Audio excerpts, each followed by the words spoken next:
নমস্কাৰ সকলো ভিউৱাৰ্ছকে মই মনিকা মোৰ চেনেলটোলৈ আকৌ এবাৰ স্বাগতম জনাইছোঁ। আজি মই চুজিৰ বৰফি কেনেকৈ বনাব পাৰি তাৰে ভিডিঅ' এটা লৈ আহিছোঁ। আশা কৰোঁ ভিডিঅ'টি চাই ভাল পাব। আৰু মই প্ৰায় বনাই থাকোঁ এই চুজিৰ বৰফি, সেয়ে ভাবিলোঁ আজি ভিডিঅ'টি আপোনালোকৰ লগত শ্বেয়াৰ কৰোঁ। তেন্তে ব'লক আজি আমাৰ ভিডিঅ'টো আৰম্ভ কৰোঁ।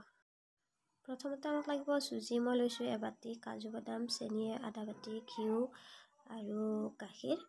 এইখিনি বস্তুৰে মই আজি চুজিখিনি বনাম আৰু ভিডিঅ'টো চাই থাকিব মই কেনেকৈ বনাওঁ।